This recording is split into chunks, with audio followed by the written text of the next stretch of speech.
মুজাদ্দিদে জামান আমার দাদা হুজুর পীর কেবলা রাহমাতুল্লাহ আলাইহি শেষবার মদিনা শরীফে গিয়ে আল্লাহর কাছে দোয়া করেছিলেন, ও রাব্বি আল্লাহ পাক, আপনি আমাকে শুক্রবার জুমার দিনে মওত নসিব করবেন আল্লাহ।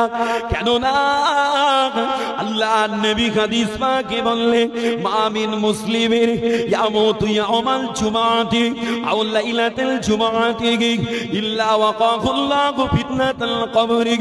আল্লাহ নবী জানিয়েছেন, ও আমার সাহাবারা, যদি কোনো মুসলমান, যে কোনো মুসলমান জুমার রাত কিংবা জুমার দিনে মৃত্যুবরণ করবে বাবা, আমার আল্লাহ পাক তাকে কবরের ফিতনা থেকে নাজাত দিবেন বাবা।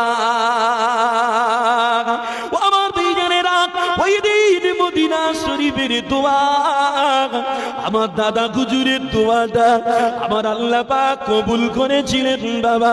অবশেষে ইংরাজি 1939 সাল 17 মার্চ শুক্রবার ভোর 5:45 আর 93 বছর বয়সে দাদা হুজুর আমার আল্লাহর ডাকে সাড়া দিয়ে দুনিয়া ছেড়ে বিদায় নিয়েছিলেন বাবা।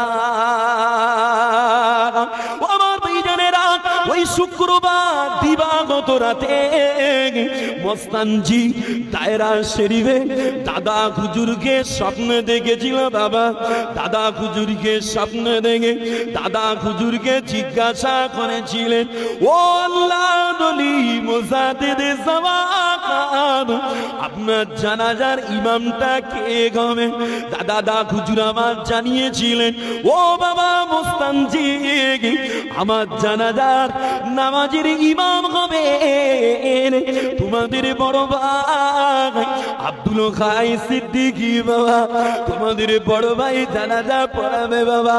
বাবাজিরা, আমার দাদা হুজুর পীর কেবলা ইন্তেকালের প্রায় 25 বছর পূর্বে কাঁচা ইট দিয়ে নিজের জন্য কবর বানিয়েছিলেন বাবা। এই কবরটা বানিয়ে ওসিয়াত করেছিলেন, বাবারা যদি সম্ভব হয় বাবা, আমার তৈরি করা কবরে আমাকে তোমরা দাফনটা দেবে বাবা। দাদা হুজুরের ওসিয়াত